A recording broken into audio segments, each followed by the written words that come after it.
شارحین لکھتے ہیں چاہے اس نے ایک جملہ بول کے کی، چاہے ایک، سارے بولیے، چاہے ایک غریب کو اس نے ظلم کیا تو کہتے ہیں علاج یہ سے، چاہے ایک جملہ بول کے کی، شارحین اس حدیث کی شرح میں لکھتے ہیں ایک جملہ بول کے چاہے مدد کی، جس بندے نے کسی ظالم کی مدد کی کسی مقدمے میں یا کسی صورت میں اور اسے پتا تھا یہ ظالم ہے، میرے نبی پاک صلی اللہ تعالی علیہ وسلم فرماتے ہیں اگر اس نے مدد کی، ابھی ظالم کی بات نہیں ہو رہی، ظالم کے مددگار کی بات ہو رہی، اگر کسی نے ظالم کی مدد کی تو حضور فرماتے ہیں خدا بھی اس سے بری ذمہ ہے، رسول بھی اس سے بری ذمہ ہے۔ سنبھال کے رکھے اپنی نمازیں، قربانیاں، حج، زکوٰۃ سنبھال کے رکھے۔ اگر ظالموں کا مددگار ہے، الیکشن آ لینے دے، آپ کو نظر آ جائے گا کون کون ظالموں کا مددگار ہے، نظر آ جائے گا۔ اپنی جیب سے لوگ پیسے دے کے ظالموں کی مدد کریں گے، ان کے فلیکس چھپوائیں گے، بورڈ لگوائیں گے، جیبوں سے پیسے دے کے۔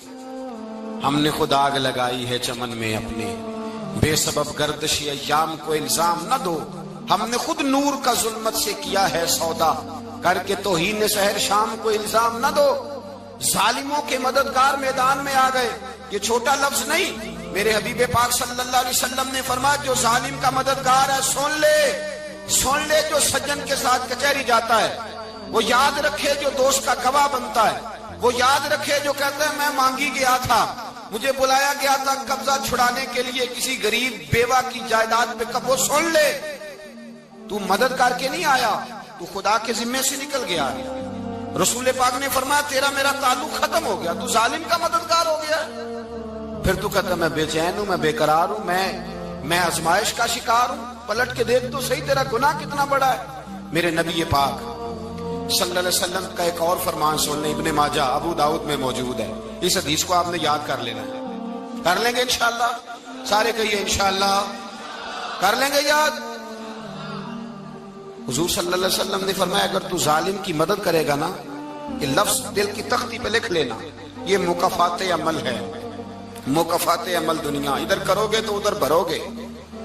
فرمایا اگر تو کسی ظالم کی مدد کرے گا، سن لے حضور کا فرمان ہے، اگر تو ابن ماجہ ابو داؤد سیاہ میں موجود ہے، فرمایا اگر تو کسی ظالم کی مدد کرے گا تو رب تعالیٰ مرنے سے پہلے تیرے اوپر بھی ظالم کو مسلط کر دے گا، تیرے اوپر بھی ایک دفعہ ظلم ضرور ہوگا اگر تو ظالم کی، وہ کسی صورت میں بھی ہو سکتا ہے، کسی صورت میں تیرا بیٹا ہی اٹھ کے ظلم کر دے گا، تو الجھ جائے گا، کسی نہ کسی جگہ تیرے لیے تباہی کا سامان ہوگا، تیرے اوپر ظلم ہوگا، اس لیے کہ تو ظالموں کا مددگار ہے۔ چاہیے یہ تھا کہ تو مظلوم کی مدد کرتا، انسانی ایمانی یقین کا فریضہ سر انجام دیتا، تو ظالموں کا مددگار ہو گیا۔ ٹٹول کے دیکھ لیں، رزلٹ نکال کے دیکھ لیں، ہمارے زمانے میں ظالموں کے مددگار زیادہ ہیں، اتنی لمبی زبانیں نکال کے ظالموں کی مدد کرتے ہیں، بڑے بڑے کالم نویس اللہ نے انہیں قدرت دی لکھنے کی، تو اپنا قلم ظالموں کی مدد میں خرچ کرتے ہیں۔ وہ لوگ جن کو اللہ تبارک و تعالیٰ نے قدرت دی، ہمت دی، طاقت دی، کچھ لوگ ان کے حلقہ احباب میں وہ اپنے لوگوں کو استعمال کر کے ظالموں کی مدد کرتے ہیں، ظالموں کی مدد کرتے ہیں۔ میرے نبی کریم سید عالم نور مجسم صلی اللہ علیہ وسلم نے فرمایا اگر تو نے ظالم کی مدد کی تو جب تک تو توبہ نہیں کرے گا رب تجھ سے ناراض ہی رہے گا، اللہ تجھ سے، او بھائی جس سے رب بھی ناراض ہو گیا، نہ کھانا نہ پینا نہ سونا نہ جاگنا نہ نیند، پھر تیری ہر چیز تیرے لیے آزمائش ہو جائے گی، پھر تیرا سایہ بھی تیرے لیے خوف کا سامان بنے گا، پھر زندگی جیتی جاگتی لاش بن جائے گی، تو اپنے کندھوں پر اپنی میت اٹھائے پھرے گا جب تو ظالم کا مددگار ہوگا۔ اور نبی پاک صلی اللہ علیہ وسلم نے فرمایا ظالموں کا مددگار بھی ظالم ہوتا ہے، ظالموں کا مددگار بھی، سارے بولے ظالموں کا مددگار بھی نہیں، کو نہیں، آپ سارے نہیں بولے، ایک دفعہ بولے ظالموں کا مددگار بھی، پکی بات ہے، ظالموں کا مددگار بھی، اللہ اکبر، جس کا یارانہ ہو، جس کا دوستانہ ہو، جو کہے میں نے نا اس کو اوکھے ویلے کے لیے ظالم کو یاد رکھا ہوا ہے، کبھی مشکل میں رکھے نہیں ہوئے لوگوں نے ظالم دوست، کہتے میں نے رکھے ہوئے ہیں، بلکہ ہمارے دیہات میں تو کہتے ہیں میں نے بازو بنائے ہوئے ہیں۔ کس کو بازو بنا لیا؟ ظالم بھی کبھی بازو ہوتا ہے، جو ظلم کی تلوار لیے میدان میں کھڑا ہے۔ قارون، حامان، فرعون، نمرود کا حال نہیں لوگوں نے دیکھا؟ اپنے زمانے میں آپ نے کتنے لوگ نہیں دیکھے جن کے سائے سے، آواز سے لوگ کانپتے تھے؟ پھر پولیس کی گاڑیوں میں وہ اس طرح مردہ پڑے کہ دنیا نے تماشا دیکھا ان کا. یہ رنگ ہم نے دیکھے نہیں اپنے آنکھوں سے. فرمایا ظالم کا مددگار بھی, جو کار میں بٹھا کے لے کے گیا وہ بھی, ظالم جس نے چائے پلائی وہ بھی, جس شخص نے کھانا کھلایا وہ بھی, جو کچہری تک ساتھ گیا وہ بھی, جس نے فلیکس کے نیچے بڑے شرابی کے نیچے چھوٹی اپنی فوٹو لگائی وہ بھی, جو ووٹ کی پرچی ڈالنے گیا وہ بھی. کہہ دینا باہر نکل کے کہ حضرت صاحب نے سیاسی تقریر کی ہے, کہہ دینا, پر بات تو سچی ہے نا. خو کرے ہم تو سے تھوڑا سا گلا بھی سن لے, خو کرے ہم تو سے تھوڑا سا بھی گلا. امام مالک کے پاس ایک بندہ آیا, اس نے کہا حضور میں درزی ہوں, ایک ظالم بادشاہ مجھ سے کپڑے سلواتا ہے, میں تو ظالموں کا مددگار نہیں نا. ایک ظالم بادشاہ مجھ سے, حضور میں تو مددگار نہیں نا ظالموں کا. جو فرمایا ظالموں کا مددگار بھی ظالم ہوتا ہے, تو کپڑے لے کے آتا ہے میں سی کے دے دیتا ہوں, ذمہ داری نہیں. یہ ایک آدمی دکاندار ہے, اس سے کوئی بندہ چیز خریدنے آئے گا تو تھوڑی کہے گا میں نے نہیں دینی, تو دے گا. کوئی بندہ اگر کسی شخص سے کوئی کام کہتا ہے جو اس کی فیلڈ ہے, اس کا شعبہ ہے, اس کا معاش کا وہ سلسلہ ہے, کہتے ہیں یا رسول اللہ صلی اللہ علیہ وسلم ظالموں کا مددگار بھی ظالم, حضور نے فرما دیا. تو امام مالک سے بندے نے مسئلہ پوچھا, دل کی تختی پہ لکھنے والی باتیں ہیں. کہا حضور میں درزی ہوں, ظالم کپڑے سلواتے ہیں, میں تو مددگار نہیں نا. امام صاحب کہنے لگے نہیں, مددگار تو وہ ہوگا جو تجھے سوئی دھاگا فراہم کرے گا, تو پورے کپڑے سی کے دیتا ہے, تو خود بہت بڑا ظالم ہے. تو پورے سوٹ سی کے دیتا ہے, تو بہت بڑا ظالم خود ہے. مددگار تو وہ ہوگا جو تجھے دھاگا دے گا, جو تجھے بٹن دے گا, جو تجھے نلکی دے گا. جو ظالم سے اتنی نفرت ظلم کر کے بندہ ہے, یہاں تو ہمارے زمانے میں ہیرو بن جاتے ہیں لوگ. ظالم ہیرو ہے, لوگ اس سے ڈرتے پھرتے ہیں, گھومتے پھرتے ہیں, اور بہت سارے کم مزاج لوگ اس کے پیچھے ہاتھ باندھ کے پھرتے ہیں. ظالموں کی مدد